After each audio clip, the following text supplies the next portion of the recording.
The glass didn't crack, it detonated. One heartbeat, you're in a university exam hall. The next, you're inside a live combat zone. Fluorescent lights buzzed in Georgetown's medical lecture theater, their sterile glow washing over 200 students bent over neurobiology finals. Pencils scratched, coffee cooled, and desperation hung heavy in the air. But in row 9, seat 14, Captain Aria Monroe didn't look desperate.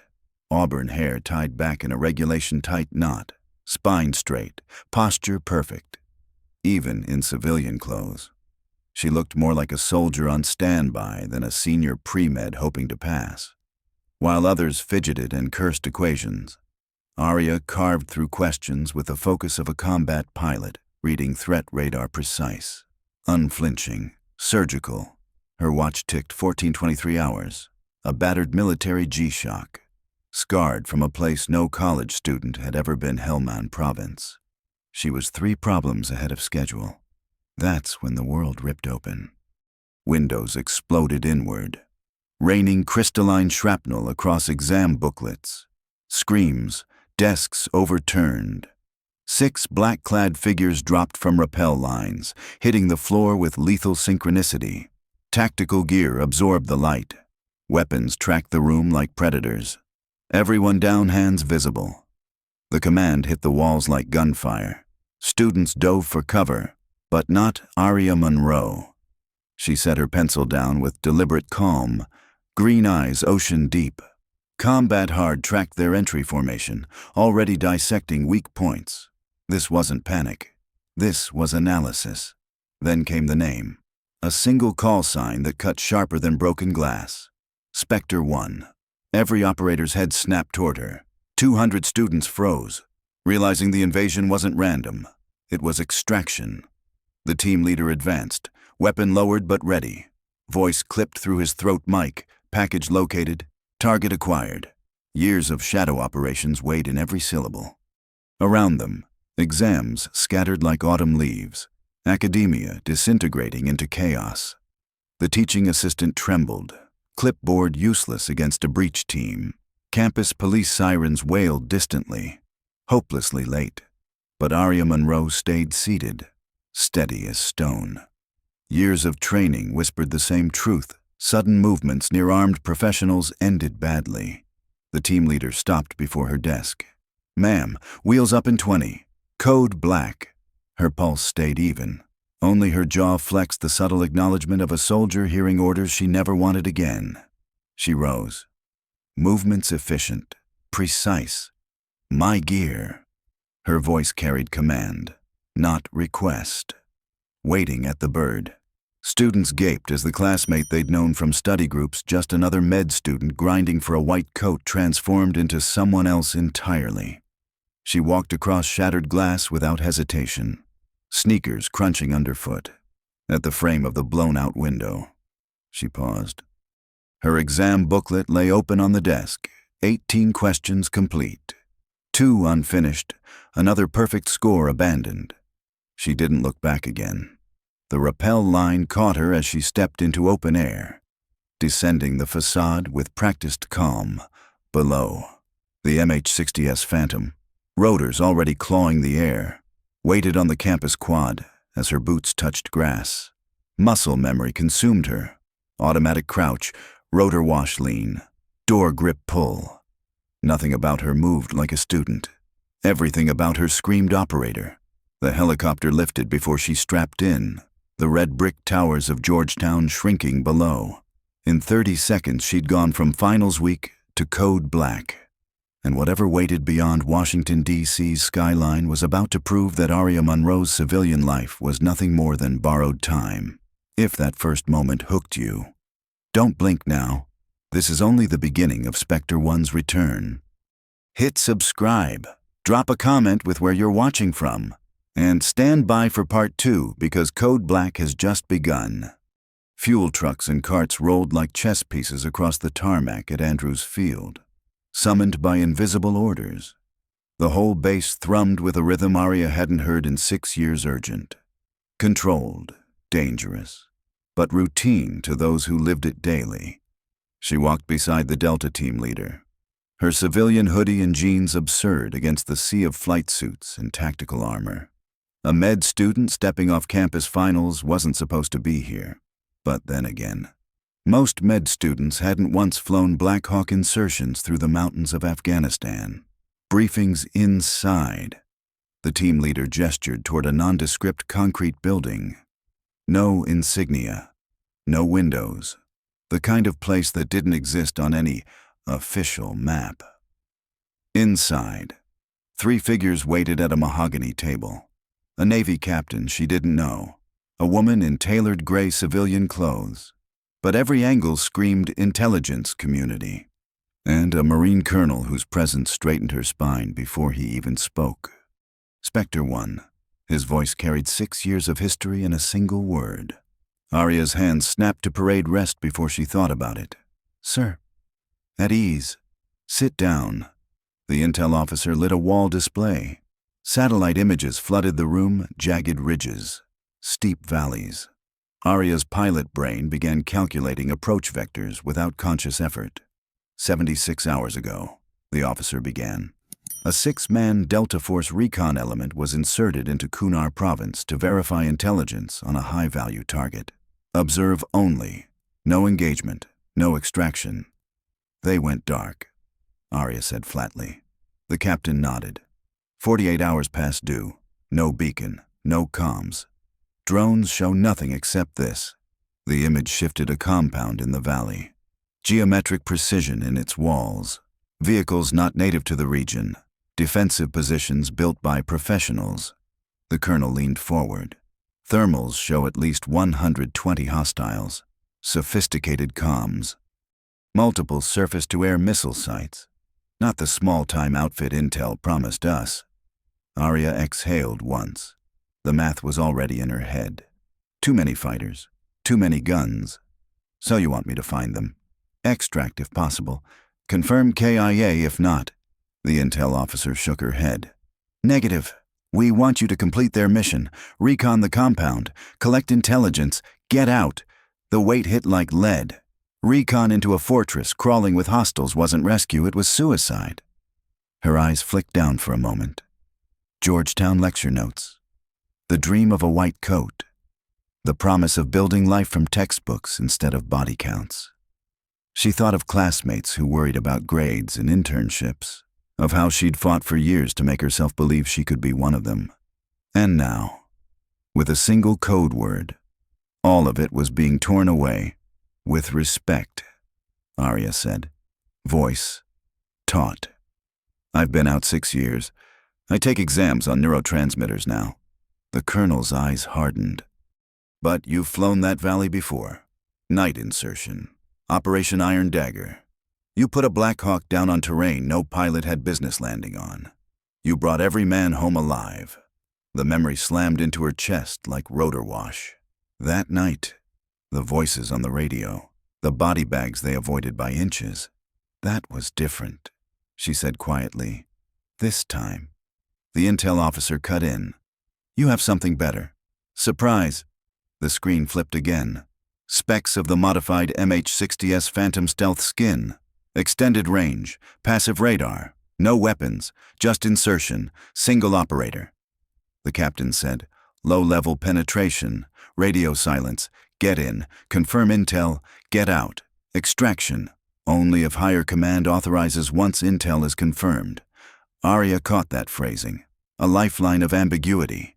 Recon only, but room for orders to change if the situation demanded. Silence stretched, thick as rotor thrum.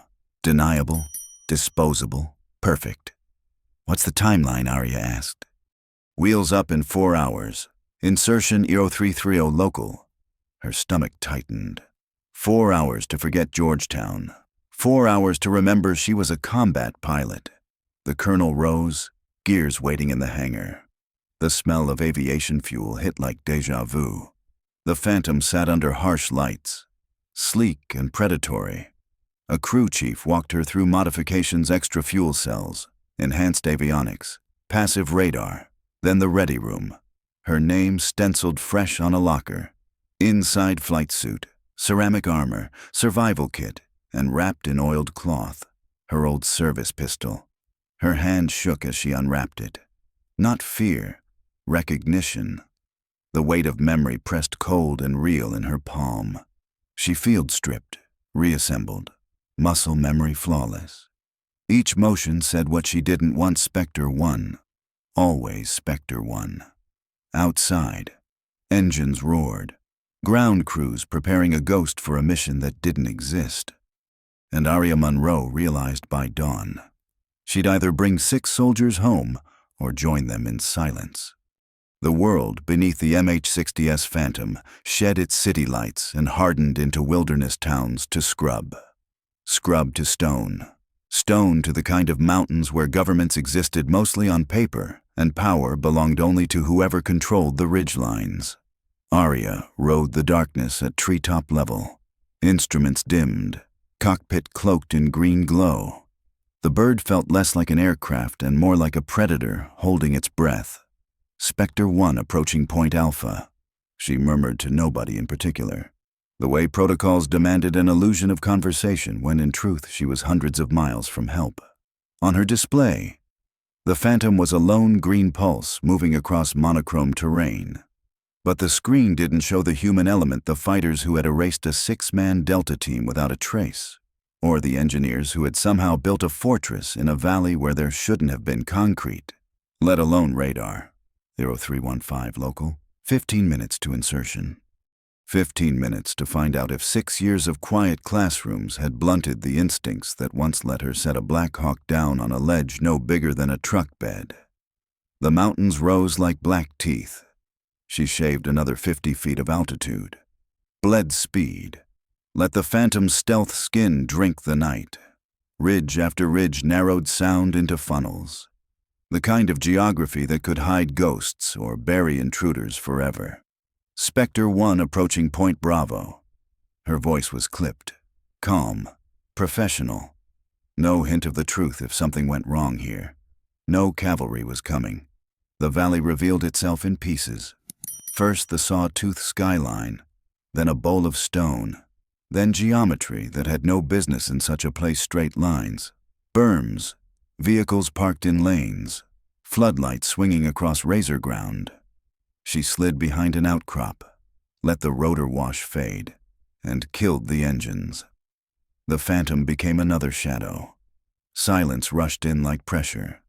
Wind whispered across stone, a sound almost too fragile to carry the weight of what waited below. 20 minutes of crawl and freeze brought her to the observation perch she'd memorized from satellite imagery. From there, high-power optics cut the valley open like an X-ray. Intel had been optimistic. They'd guessed 40 hostiles. She counted 60 in 10 minutes, and that was just shift change. Guard towers, interlocking arcs of fire. Trenches designed by someone who thought in 3 dimensions. 4 SAM launchers swept the sky on steady arcs. This wasn't a camp. It was an installation disguised as less. Somewhere inside that design were 6 Americans who hadn't checked in for 76 hours. Overwatch, Specter One, beginning collection. She keyed the mic low. Static replied.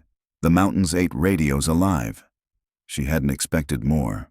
For hours, she mapped guard timings, vehicle routes, antenna handoffs, the way a place moved when it believed it couldn't be touched. Cold, merciless work. The kind she thought she'd left in Georgetown lecture halls, buried under anatomy textbooks. Then dawn burned over the ridges, painting the peaks crimson. Light showed what night had only hinted SAM crews with maintenance discipline. Towers manned with precision, and knife-twist soldiers who moved like Americans. Their rifles weren't knockoffs. Their stances weren't guesses. Economy of motion, intent in every step. At 10:30, the central building opened. 6 prisoners emerged in shackles, walking under their own power, even at distance. The bearing was unmistakable. Delta, alive. Her chest tightened. She tracked them to a detention block. Architecture built for custody. Not slaughter, encouraging in one way, terrifying in another. She risked the net again. Overwatch. Specter One, positive ID on 6 use SOF personnel. Enemy count significantly exceeds prior estimates. Recommend abort of recon-only tasking. Advise tactical response. The silence stretched a beat too long. Then the radio cracked like a gavel. Specter One. Overwatch. Extraction authorized. Any means necessary. Aria lowered her binoculars. Eyes on the fortress sprawled across the valley floor. Recon had just turned into a heist against professionals who knew every trick she knew. Copy, she whispered, pulse settling into combat rhythm. The war for her started now. The radio's last transmission echoed in her headset like a verdict. Extraction authorized, by any means necessary. Aria stared at the valley fortress carved from stone and doctrine, and knew what command had really handed her a suicide order dressed as authorization. She exhaled once, slow and steady, then began dissecting the puzzle. Layers of defense designed to crush teams, to annihilate platoons, but every system carried its flaws. Guard rotations overlapped imperfectly. Sensor grids left narrow seams of blindness. Maintenance cycles created temporary gaps. Her mind sliced through it all like a scalpel. Cut here, move there, hold breath. Each choice balanced on a thread thinner than survival. By 1800, she was belly to the dirt, crawling through the dead ground. The compound loomed above like a predator waiting to pounce. The perimeter bristled with American precision thermal sensors, motion detectors, interlocking fire zones. But doctrine always assumed one thing: the intruder would play by the same rules. Aria Monroe had trained to dismantle rules. The tunnel mouth revealed itself as nothing more than a crease in the rock. She slid inside. The air stank of machine oil and disinfectant, sterile and suffocating. Every footstep carried the weight of discovery. The tunnels were wide enough for carts, but their right angles turned each corner into Russian roulette. Her pistol was ready. Though her pulse betrayed the truth, this was survival on the knife's edge. At the detention level, she struck with brutal precision.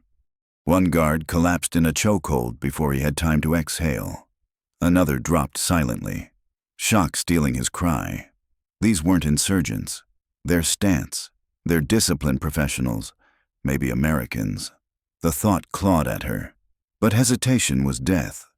The cell block yawned open like a corridor of shadows. 6 operators, haggard but upright, lifted their heads in disbelief. Shackles clinked, recognition sparked.